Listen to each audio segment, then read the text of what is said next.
আসসালামু আলাইকুম দর্শক, স্বাগত জানাচ্ছি আরটিভি দুপুরের সংবাদে। আপনাদের সঙ্গে রয়েছি আমি আফসানা সুরাইয়া। রাজধানী সহ সারা দেশে ঘন ঘন লোডশেডিংয়ে বিপর্যস্ত জনজীবন। এক সপ্তাহেরও বেশি সময় ধরে চলছে বিদ্যুতের এই অবস্থা। দেশের কোনো কোনো শহরে 24 ঘন্টার মধ্যে 10-12 ঘন্টা বিদ্যুৎ মিললেও গ্রামে দিনরাত মিলে 6 থেকে 8 ঘন্টারও কম সময় বিদ্যুৎ পাচ্ছেন গ্রাহকরা। ঘন্টায় ঘন্টায় বিদ্যুতের যাওয়া আসার কারণে চরম ক্ষোভ দেখা দিয়েছে জনমনে। লোডশেডিংয়ে ব্যাহত হচ্ছে শিল্প কারখানার উৎপাদন। ছোট ছোট উদ্যোক্তারা পড়েছেন সবচেয়ে বেশি ক্ষতির মুখে।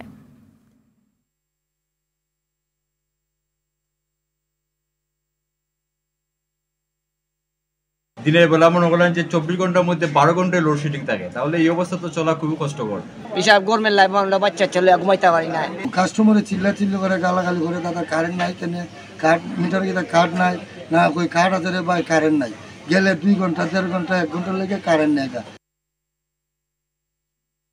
লোডশেডিং এর পরিস্থিতি জানাতে রংপুর থেকে সরাসরি যোগ দিচ্ছেন সহকর্মী জাহাঙ্গীর আলম বাদল।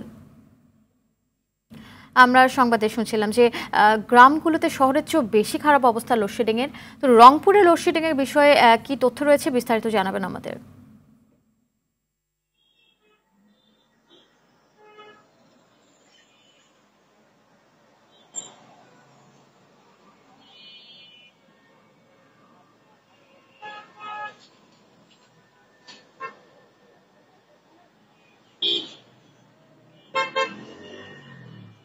আফসানা, আমরা দেখছি যে আসলে গত কয়েকদিন থেকে রংপুর সহ বিভাগের 8 জেলাতেই অব্যাহত লোডশেডিং কিন্তু চলমান রয়েছিল। তার মধ্যে বড়পুকুরিয়া বিদ্যুৎ কেন্দ্রে সবগুলো কেন্দ্রে বিদ্যুৎ উৎপাদন বন্ধ হয়ে যাওয়ায় আমরা দেখেছি যে রংপুরে 24 ঘন্টার মধ্যে 8 ঘন্টা বিদ্যুৎ পাচ্ছে না গ্রাহকরা।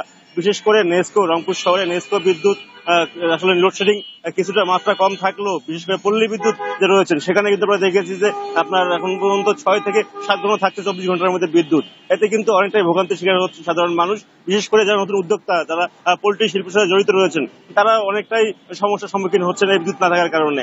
কারণ অনেক পোল্ট্রিতে দেখা গেছে যে পোল্ট্রির শিশু বাচ্চা মারা যাচ্ছে, মুরগি বাচ্চা মারা যাচ্ছে, এবং গবাদি পশু যারা পালন করেন, যারা খামার রয়েছেন, তারা আসলে গবাদি পশু খামার নিয়ে অনেকটাই বেকায়দায় রয়েছেন। আমরা দেখেছি যে আসলে শিল্প কারখানায় রংপুরের অনেকটা কিছু গড়ে উঠেছে, বিশেষ করে কারখানা রয়েছে, সেগুলোতে কিন্তু আমরা দেখেছি যে বিদ্যুৎ না থাকার কারণে প্রায় অচল অবস্থা সৃষ্টি হয়েছে।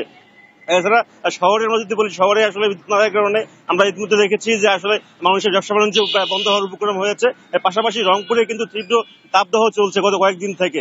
একদিকে প্রচন্ড রোদ, প্রচন্ড গরম, তার উপরে বিদ্যুৎ না থাকার কারণে কিন্তু মানুষ নানাভাবে অসুস্থ হয়ে পড়ছেন, এবং তারা কিন্তু অনেকে শিশু নিয়ে অনেক বেকায়দায় পড়েছেন অনেক পরিবার। আমরা ইতিমধ্যে লক্ষ্য করেছি যে, এবং এই বিদ্যুৎ অফিসগুলো বলছেন যে তারা চাহিদার তুলনায় বিদ্যুৎ কম হওয়ার কারণে তারা কিন্তু আজকে বিদ্যুৎ লোডশেডিং শিকার হচ্ছেন, এবং তারা বলছেন যে হয়তো গ্রিড থেকে বিদ্যুৎ পুরোপুরি তারা পেলে হয়তো বিদ্যুৎ স্বাভাবিক হবে। সব মিলিয়ে রংপুরের বিদ্যুৎ পরিস্থিতি এটি কিন্তু অনেকটাই অস্বাভাবিক এখন পর্যন্ত বিরাজ। অসংখ্য ধন্যবাদ আপনাকে। দর্শক, এদিকে দিনাজপুরের পার্বতীপুরে 525 মেগাওয়াট ক্ষমতা সম্পন্ন বড়পুকুরিয়া তাপ বিদ্যুৎ কেন্দ্রে বন্ধ রয়েছে উৎপাদন। গেল সোমবার সকালে যান্ত্রিক ত্রুটির কারণে কেন্দ্রটির 3য় ইউনিটের উৎপাদন বন্ধ হয়ে যায়। এর আগে থেকেই বন্ধ ছিল অন্য 2 ইউনিটের বিদ্যুৎ উৎপাদন। প্রধান প্রকৌশলী মোহাম্মদ আবু বক্কর সিদ্দিক জানান, চায়না থেকে মেশিন নিয়ে এলে উৎপাদন শুরু করা হবে বলে জানান তিনি।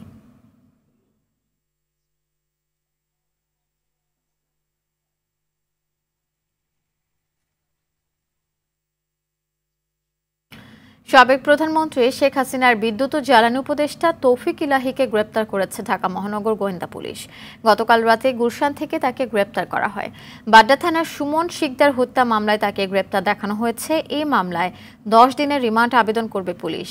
অন্যদিকে সীমান্ত দিয়ে পালানোর সময় গ্রেপ্তার করা হয়েছে সাবেক অতিরিক্ত অ্যাটর্নি জেনারেল ব্যারিস্টার মোহাম্মদ মেহেদী হাসানকে।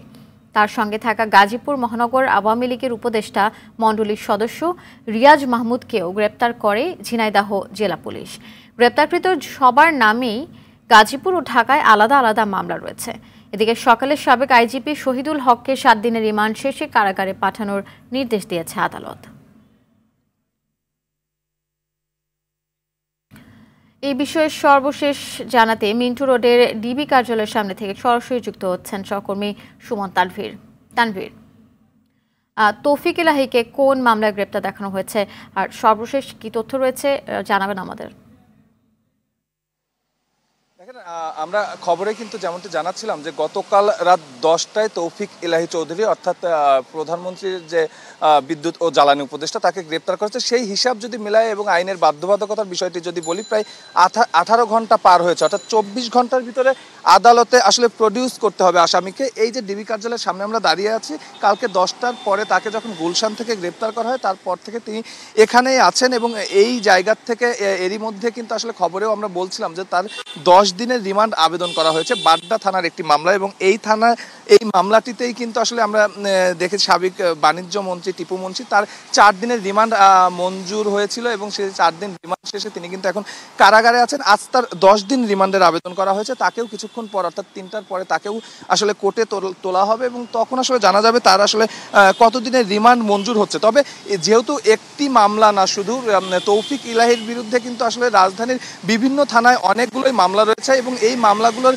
পাশাপাশি একটি কথা বলতে হয় যে শেখ হাসিনা বলয়, স্বৈরাচার শেখ হাসিনা বলয়ের আসলে যে কয়জন মানুষ সবচেয়ে বেশি সক্রিয় ছিল লুটতরাজে, একটি কথাই প্রচলিত ছিল আসলে আওয়ামী লীগের ভেতরে যে শেখ হাসিনার বলয়ে 3 তৌফিক কিন্তু খুব বেশি রাজত্ব করেছে। তার ভিতরে এই তৌফিক ইলাহি চৌধুরী, তারপরে তো এইচটি ইমাম অর্থাৎ তৌফিক নেয়ার যিনি দীপুমণির যিনি স্বামী, অর্থাৎ উনি কিন্তু খুব ভাইটাল রোলে ছিলেন। এবং আমি যদি একদম সুনির্দিষ্ট করে বলতে চাই আপনাকে যে কয়টি মন্ত্রণালয় আছে আসলে সেই কয়টি মন্ত্রণালয়ের ভেতরে বিদ্যুৎ ও জ্বালানি মন্ত্রণালয় সবচেয়ে বেশি করাপ্টেড একটি মন্ত্রণালয়। শুধুমাত্র ক্যাপাসিটি চার্জ অর্থাৎ কুইক রেন্টার বিদ্যুতের মাধ্যমে এই শেখ হাসিনা সরকারের আমলে প্রায় 1 লক্ষ কোটি টাকা কিন্তু শুধুমাত্র ক্যাপাসিটি চার্জ দেওয়া হয়েছে, যার আসলে মূল উদ্যোক্তা কিংবা মূল রূপকার কিন্তু এই তৌফিক ইলাহি চৌধুরী। সো তাদের নামে কিন্তু এইসব মামলাও কিন্তু আগামীতে হবে এবং সেই সব মামলাও এদেরকে কিন্তু আসলে গ্রেপ্তার দেখানো হবে, এমনটি কিন্তু ডিবি অফিসের যারা ঊর্ধ্বতনরা আছেন তাদের সঙ্গে কথা বলে কিন্তু আমরা জেনেছি।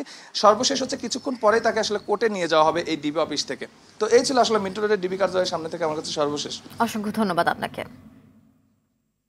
বিতর্কের কারণে 59 জনের মধ্যে 8 জন ডিসির নিয়োগ বাতিল করেছে জনপ্রশাসন মন্ত্রণালয়। জনপ্রশাসন মন্ত্রণালয়ের সিনিয়র সচিব ডক্টর মোহাম্মদ মোখলেসুর রহমান এই কথা জানান। তিনি বলেন, জনপ্রশাসনে অনাকাঙ্ক্ষিত ঘটনার জন্য 1 সদস্যের তদন্ত কমিটি গঠন করা হয়েছে। 7 দিনের মধ্যে রিপোর্ট প্রকাশ করতে বলা হয়েছে। এর আগে নিয়োগ পাওয়া 59 জন জেলা প্রশাসকের নিয়োগে প্রজ্ঞাপন বাতিলের দাবি জানান বঞ্চিতরা। কাল থেকেই তারা সংশ্লিষ্ট সচিবের দপ্তরে জড়ো হয়ে এই দাবি তোলেন। যোগ্য সৎ ব্যক্তিদের নিয়োগের আহ্বান জানান তারা।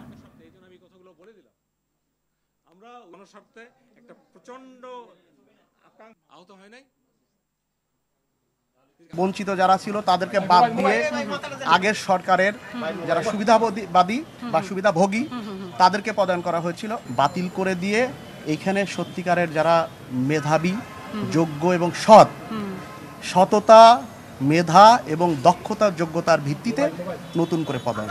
জেলাগুলোর নাম বলি 8টা জেলা, এরা অলরেডি নো মোর দেয়ার। তারা আগের যে পদ পদবি ছিল, যেমন একজনের কথাই বলি, উপসচিব তথ্য ও যোগাযোগ প্রযুক্তি বিভাগ, এটা তার আগের পোস্ট ছিল।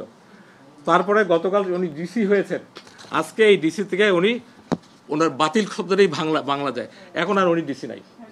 একটা হলো লক্ষ্মীপুর, আরেকটা হলো জয়পুরহাট, কুষ্টিয়া, রাজশাহী, সিরাজগঞ্জ, শরীয়তপুর, দিনাজপুর, রাজবাড়ী। আমাদের 34 জনের কথা ছিল, তার মধ্যে 8 জন তুলে ফেললাম।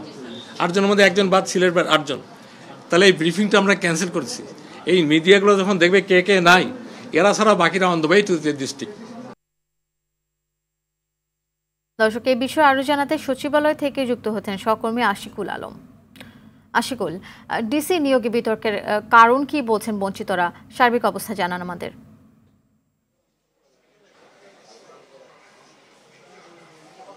ধন্যবাদ আপনাকে। আপনি যেমনটা বলছিলেন যে আসলে বঞ্চিতরা এখানে কিছুক্ষণ আগেই জনপ্রশাসন মন্ত্রণালয়ের সিনিয়র সচিব ডক্টর মোহাম্মদ মোখলেসুর রহমান একটি ব্রিফ করেছেন। তিনি সেখানে যেমনটা বলেছেন যে সৎ, মেধাবী এবং যোগ্যতার ভিত্তিতেই তারা 600 জনেরও বেশি কর্মকর্তাকে তারা ইন্টারভিউর জন্য, ভাইবার জন্য ডেকেছিলেন এবং সেখান থেকে 500 জন তারা ভাইবায় অংশগ্রহণ করে এবং সেখানে তাদের সাথে সাক্ষাৎ নিয়েই কিন্তু আসলে মূলত আজকের যে পরিবর্তনটি হলো তাদের দাবির প্রেক্ষিতে সেখানে 8টি জেলাকে তা পরিবর্তন করা হলো, 8টি জেলার ডিসিকে তুলে নেওয়া হলো এবং এর পরবর্তীতে তিনি যেটি বলেছেন যে 1 সদস্যের যে কমিটি করা হয়েছে সেই কমিটি থেকে 7 দিনের মধ্যে তারা রিপোর্ট দিবেন এবং সেখানে তারা যারা বঞ্চিত হয়েছেন, যারা বলছেন যে তারা বঞ্চিত বঞ্চিত হয়েছেন তাদের যে দাবি দেওয়া সেই বিষয়গুলো নিয়ে আসলে তারা সেই কমিটির সাথে আলোচনা করতে পারবেন এবং পরবর্তীতে যদি সেখানে কোনো পরিবর্তন আনতে হয়, যেহেতু এই নিয়োগের প্রক্রিয়াটি আসলে যে কোনো সময় যে কাউকে হয়তো রদবদল করা যেতে পারে বা পদোন্নতির জায়গা থেকে পরিবর্তন করা যেতে পারে,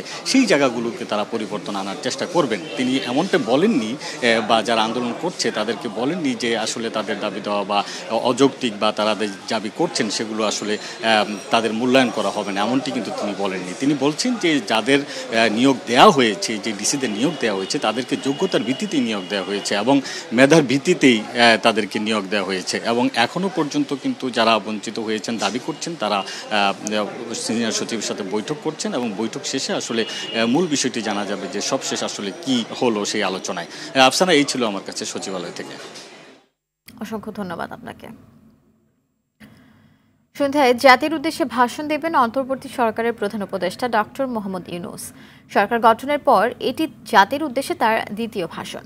প্রধান উপদেষ্টা সহ মোট 21 জন উপদেষ্টা নিয়ে কার্যক্রম পরিচালনা করছে সরকার। শপথ গ্রহণের পর গত 8 সেপ্টেম্বর বর্তমান সরকারের মেয়াদ 1 মাস পূর্ণ হয়। সমসাময়িক বিষয় নিয়ে জাতির উদ্দেশ্যে ভাষণ দেবেন তিনি।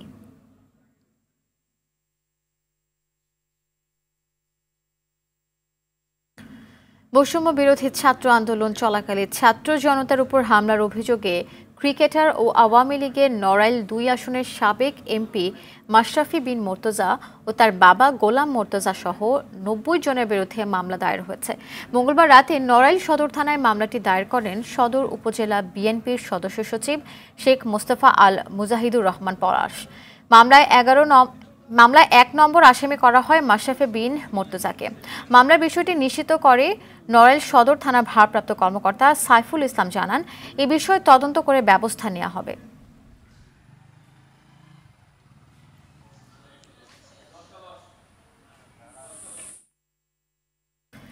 রাজধানীতে বাড়ছে ডেঙ্গুর প্রকোপ, ফলে আতঙ্ক বাড়ছে নগরবাসীর মধ্যে। মহাখালীর ডেডিকেটেড ডিএনসিসি হাসপাতালে বেড়েছে রোগীর সংখ্যা। পুরো আগস্ট জুড়ে যত রোগী ভর্তি হয়েছিল সেপ্টেম্বরের 10 দিনেই তার চেয়ে বেশি ভর্তি হয়েছে বলে জানিয়েছে হাসপাতাল কর্তৃপক্ষ। তবে ডেঙ্গু চিকিৎসায় তাদের পর্যাপ্ত প্রস্তুতি রয়েছে বলে জানিয়েছেন উপপরিচালক ডাক্তার মমিনুর রহমান। হাসপাতালে ভর্তি রোগীদের অভিযোগ, প্রত্যেকটি এলাকায় বেড়েছে মশার উপদ্রব। রাজনৈতিক পট পরিবর্তনের আগ থেকেই মশার ওষুধ দিতে দেখেন না তারা। মশা মারতে এখন আর কাউকে খুঁজে পায় না বলেও জানান আক্রান্তরা। মশার উপদ্রব ইদানিং অনেক বাড়ছে, যার কারণে আমার ডেঙ্গু হয়েছে। জ্বর, শরীর ব্যথা, 2 দিন ধরে জ্বর বিদায়, ওষুধ খাওয়ার পরে জ্বর ভালো হয়ে গেছে, পরে ব্যথা যাইতেছে না আর বমি হইতেছে অনেক। লাস্টে মানে রক্ত সিবিসি টেস্ট করলাম, করার পরে ধরা হয়েছে যে এটা ডেঙ্গু। দর্শক, এই মুহূর্তে রাজধানীর মহাখালী ডিএনসিসি হাসপাতালে আছেন সহকর্মী মাইদুর রহমান রুবেল, সরাসরি যুক্ত হচ্ছেন আমাদের সাথে। রুবেল, জানাবেন যে হাসপাতালে ডেঙ্গু রোগীর চাপ কেমন দেখছেন, আর এই মুহূর্তে আক্রান্তদের জন্য চিকিৎসকদের পরামর্শ কি?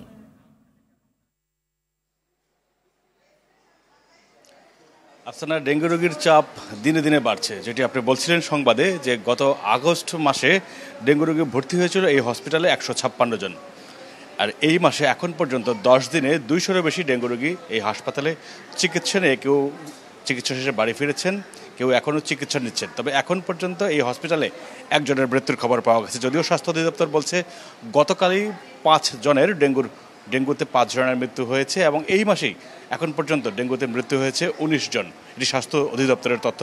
তবে ডিএনসিসি কোভিড এই ডেঙ্গু ডেডিকেটেড যে হসপিটাল, এই হসপিটালের যে সহকারী পরিচালক, তিনি উপপরিচালক, তিনি বলেছেন যে তাদের পর্যাপ্ত প্রস্তুতি রয়েছে। এই হাসপাতালে অন্তত 500 জনের চিকিৎসা একসাথে করতে পারবেন এবং একই সাথে তাদের যে আইসিইউ রয়েছে সেখানেও আরও বেশ কিছু লোকের চিকিৎসা দেওয়া সম্ভব। তিনি বলছেন যে ডেঙ্গুর এই মাত্রাটি আরও আগে থেকেই তাদেরকে সতর্ক করা হয়েছিল নগর কর্তৃপক্ষকে, যে এই সেপ্টেম্বর এবং অক্টোবর মাসে ডেঙ্গুর প্রকোপ বাড়বে এবং এটি আসলে ডেঙ্গুর মৌসুমি বলা চলে। থেমে থেমে মাসে যেহেতু বৃষ্টিপাত হচ্ছে, যে কারণে ডেঙ্গুর প্রকোপ বাড়ছে এবং বিভিন্ন এলাকা, রাজধানীর বিভিন্ন এলাকা থেকে ডেঙ্গু রোগী আসছে। আমরা যদি আপনাদের দেখানোর চেষ্টা করি, প্রত্যেকটি হাসপাতালে প্রত্যেকটি বেডেই রয়েছে রোগী এবং রোগী বাড়ছে। গতকাল এই হাসপাতালে ভর্তি হয়েছে অন্তত 18 জন রোগী এবং আজকেও এখন পর্যন্ত ভর্তি হচ্ছে, যেটি আমরা জানতে পেরেছি পুরুষ, নারী এবং শিশু ওয়ার্ডে এখন পর্যন্ত 10 জনের বেশি ভর্তি হয়ে গেছে এবং হাসপাতাল কর্তৃপক্ষ বলছে দিন দিন এখন বাড়বে। এবং যারা মশা নিয়ে কাজ করে, যারা বিশেষজ্ঞরা বলছেন যে তারা এই সতর্কবার্তাটি আগেই দিয়েছিল, জুন মাসে তারা সতর্কবার্তাটি দিয়েছিল ঢাকার 2 নগর কর্তৃপক্ষকে, যদিও তারা বিষয়টিকে কানে তোলেনি। এবং এটি এইবারই নয়, এটি বরাবরের মতো প্রতি বছরই নগর কর্তৃপক্ষকে এই সতর্কবার্তা দিয়ে থাকে বিভিন্ন সংস্থা, যারা মশার এই ঘনত্ব নিয়ে কাজ করে। তারা সতর্কবার্তা দিলেও সিটি কর্পোরেশন তাদের কথা খুব একটা কানে তোলেন না বলেই অভিযোগ রয়েছে এবং সেটি হয়েছে। যদিও এবছরের বিষয়টি একটু ভিন্ন, রাজনৈতিক পট পরিবর্তনের আগেই 2 সিটির মেয়র পলাতক ছিলেন, যেই কারণে আসলে ঔষধ দেওয়ার বিষয়টি খুব একটা তদারকি করেনি। এর আগে খুব আয়োজন করে মশার ঔষধ ছিটানো হলো, এই বছর সেটি দেখা যায়নি। তবে এখানে যারা আক্রান্ত তারা বলছেন যে তারা গত কয়েক মাসে তাদের বাড়ির আশপাশে বা আঙিনায় মশার ঔষধ দিতে দেখেনি। যদিও বৃষ্টিপাত এবার বেশি হওয়াতে মশার লার্ভা বেড়েছে, মশার উৎপাত বেড়েছে এবং যেসব এলাকায় মশার উৎপাত বেড়েছে সেসব এলাকায় ডেঙ্গুর প্রকোপ বেড়েছে এবং ডেঙ্গু আতঙ্কে মূলত নগরবাসী সবাই খুব আতঙ্কে আছে যে কখন। জি রুবেল, অসংখ্য ধন্যবাদ আপনাকে আমাদের সাথে যুক্ত হবার জন্য। ছাত্র জনতার অভ্যুত্থান ও স্বৈরাচার আওয়ামী শাসনামলে গণতন্ত্রের জন্য প্রাণ দেয়া শহীদদের স্মরণে 14 সেপ্টেম্বর গণতন্ত্র দিবস উপলক্ষে 15 সেপ্টেম্বর সমাবেশের কর্মসূচি ঘোষণা করেছে বিএনপি। নয়াপল্টনে দলের কেন্দ্রীয় কার্যালয়ে এক যৌথ সভা শেষে সংবাদ সম্মেলনের কথা জানান স্মরণ সভা ও সমাবেশ বাস্তবায়ন কমিটির আহ্বায়ক, বিএনপি স্থায়ী কমিটির সদস্য ডক্টর AZM জাহিদ হোসেন। পরাজিত শক্তি বিভিন্ন পন্থায় গণতন্ত্রের বিরুদ্ধে ষড়যন্ত্র অব্যাহত রেখেছে বলে অভিযোগ করেন জাহিদ হোসেন। স্মরণসভা ও সমাবেশ সফল করতে দলীয় নেতাকর্মী সহ সব শ্রেণী পেশার মানুষকে কর্মসূচিতে অংশ নেওয়ার আহ্বান জানান বিএনপি নেতারা। এই গণতন্ত্র পুনরুদ্ধারের আন্দোলন যেটি শুরু হয়েছে গত 17 বছর যাবৎ এখনও চলছে, চলমান রয়েছে। সেই গণতন্ত্র উদ্ধার করতে যে যারা শাহাদত বরণ করেছেন, যারা পঙ্গু, তো কেউ পঙ্গু হয়েছেন, কেউ অসহনীয় জীবনযাপন করছেন, অনেক ভাইকে আমরা হারিয়ে ফেলেছি, আমরা জানি না তারা জীবিত না মৃত। এই অবস্থায় দাঁড়িয়ে আমরা তাদেরকে স্মরণ করব ওই দিন কেন্দ্রীয় শহীদ মিনারে। বিএনপি মহাসচিব মির্জা ফখরুল ইসলাম আলমগীরের সাথে সাক্ষাৎ করেছেন বাংলাদেশে নিযুক্ত অস্ট্রেলিয়ার রাষ্ট্রদূত নাদিয়া সিম্পসন। দুপুরে রাজধানীর গুলশানে দলীয় চেয়ারপারসনের কার্যালয়ে বিএনপির পক্ষে উপস্থিত ছিলেন বিএনপির স্থায়ী কমিটি ও আন্তর্জাতিক বিষয়ক কমিটির সদস্য আমির খসরু মাহমুদ চৌধুরী এবং শামা ওবায়েদ। আর রাষ্ট্রদূতের সাথে ছিলেন deputy head of mission Clinton পোপকে ও প্রথম সচিব লারা অ্যাডামস।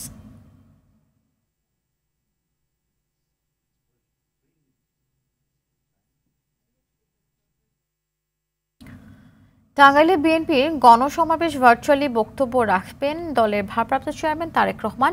এ বিষয়ে বিস্তারিত জানাতে সরাসরি যোগ দিচ্ছেন সহকর্মী কামাল হোসেন।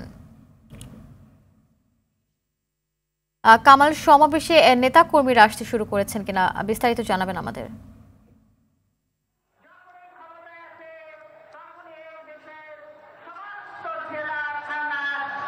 জি আফসানা, আমি এখন রয়েছি টাঙ্গাইলের গোপালপুর উপজেলার সুতি বিএম হাই স্কুল মাঠ প্রাঙ্গণে।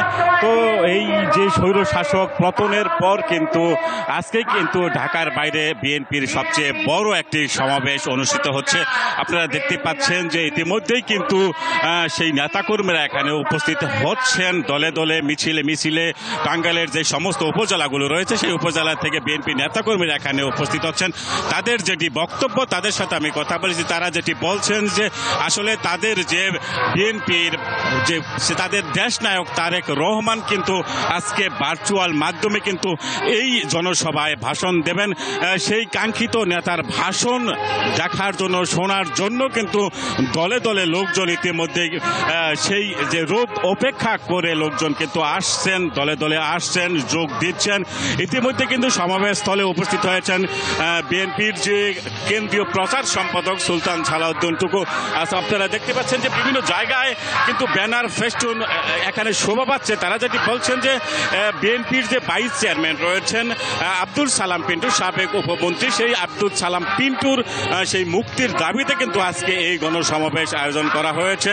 এবং ইতিমধ্যেই যে বিএনপি এতদিন যে বিএনপি লোকগুলো নীরব ছিল, আজকে কিন্তু আপনারা দেখতে পাচ্ছেন যে সরব মিছিলে মিছিলে বিভিন্ন ধরনের ব্যানার নিয়ে, ফেস্টুন নিয়ে, প্লে কার্ড দিয়ে লোকজন কিন্তু আসছেন, উপস্থিত হচ্ছেন। তারা যেটি বলছেন যে তাদের সেই কাঙ্ক্ষিত নেতা, টাঙ্গাইলের যে গর্ব যিনি, সেই আব্দুল সালাম পিন্টুর মুক্তির দাবিতে কিন্তু তারা এই আজকের এই সমাবেশে যোগ দিচ্ছেন।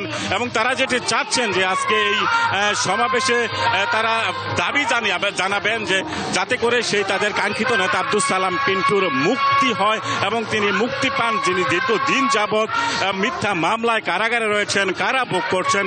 এবং আজকে কিন্তু সেই তারেক রহমান কিন্তু আজকে বক্তব্য দেবেন কিছুক্ষণের মধ্যেই। তো এই ছিল আসলে কিছুক্ষণের মধ্যেই সমাবেশ শুরু হবে। ধন্যবাদ আপনাকে। ভারত সফর শেষে বাংলাদেশে আসবেন যুক্তরাষ্ট্রের দক্ষিণ ও মধ্য এশিয়া বিষয়ক অ্যাসিস্ট্যান্ট সেক্রেটারি ডোনাল্ড লিউ। প্রথমে বাংলাদেশ সফর করার কথা থাকলেও পরবর্তীতে জানানো হয় তিনি ভারত সফর শেষে বাংলাদেশে আসবেন। মঙ্গলবার যুক্তরাষ্ট্রের পররাষ্ট্র মন্ত্রণালয়ের মুখপাত্র ম্যাথিউ মিলারের কার্যালয় সূত্রে এই তথ্য জানা গেছে। আসন্ন 16 সেপ্টেম্বর তার বাংলাদেশে সফর করার সম্ভাবনা রয়েছে। এর আগে তিনি 10 থেকে 15 সেপ্টেম্বর ভারত সফর করবেন। ঘুষ দেওয়ার জন্য গড়ে তোলেন আলাদা কোম্পানি, মাথার উপর 48 বছরের সাজা। এরপরও ওরিয়ন গ্রুপের মালিক ওবায়দুল করিমের খেলাপি ঋণের পরিমাণ 11,500 কোটি টাকা। শেখ হাসিনা সরকারের প্রভাবশালীদের ছত্রছায়ায় বিদ্যুৎ বিভাগের নানা প্রকল্পের কাজ বাগিয়ে নেন। জ্বালানি বিশেষজ্ঞরা বলছেন এসব প্রকল্প দেশের কোনো কাজে আসে না, উল্টো অর্থনীতির উপর চাপ বাড়ায়। আর টিআইবির নির্বাহী পরিচালক এর সঙ্গে জড়িতদের বিচার দাবি করেন। ইকবাল অনেকের রিপোর্টে এর বিস্তারিত। 1996 সালে শেখ হাসিনা সরকার ক্ষমতায় আসার পর উত্থান ঘটে ওরিয়ন গ্রুপের। ঘুষ, অর্থ আত্মসাৎ ও জালিয়াতির কারণে 2007 সালে তত্ত্বাবধায়ক সরকারের আমলে ধরা পড়েন গ্রুপের মালিক ওবায়দুল করিম। মামলা হয় 14টির মতো। 3 মামলায় 48 বছরের কারাদণ্ড হলেও ভোগ করতে হয়নি সাজা।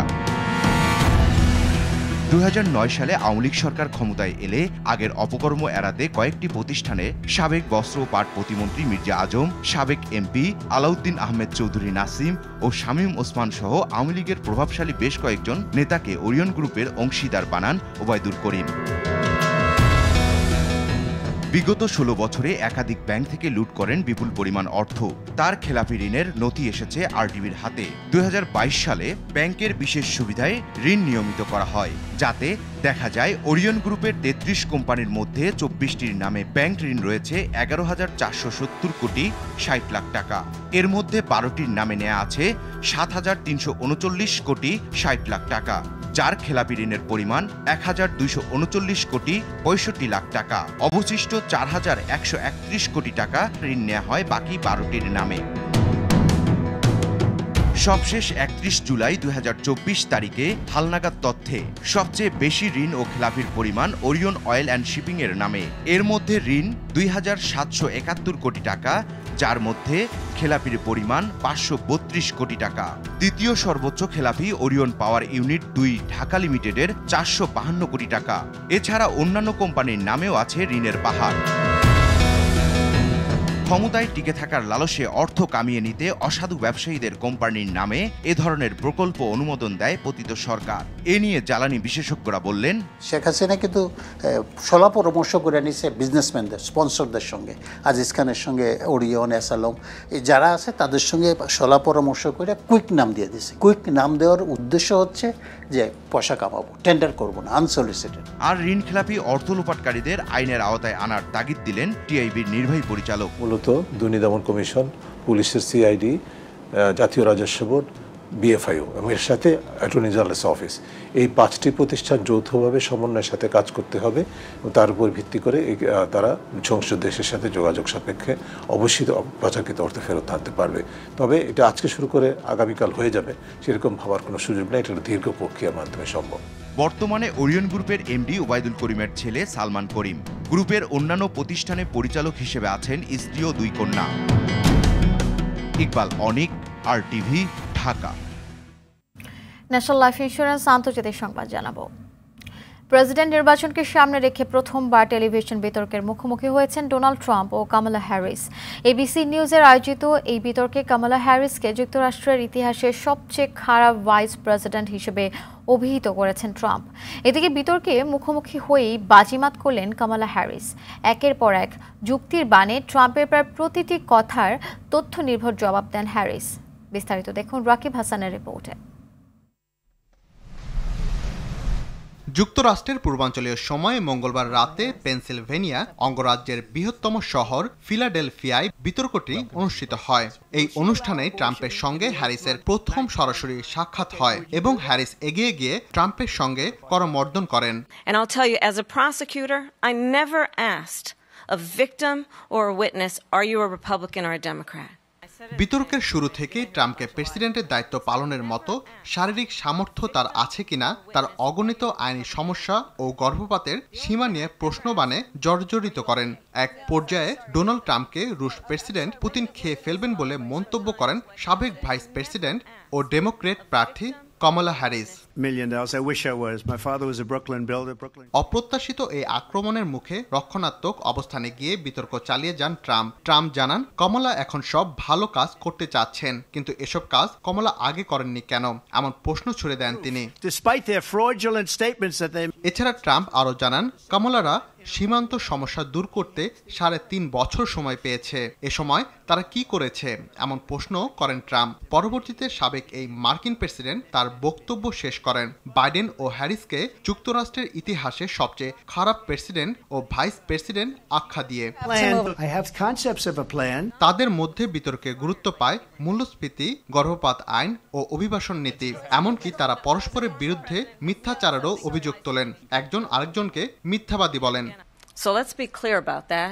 And Rakib Hasan, RTV। দর্শক, দুপুরের সংবাদ এই পর্যন্ত। সবচেয়ে সংবাদ জানতে যে কোনো মোবাইল ফোন থেকে 2414 নম্বরে ডায়াল করুন। জেলা সংবাদ বিকেল 4:05টায় দেখার আমন্ত্রণ রইল। ধন্যবাদ সবাইকে।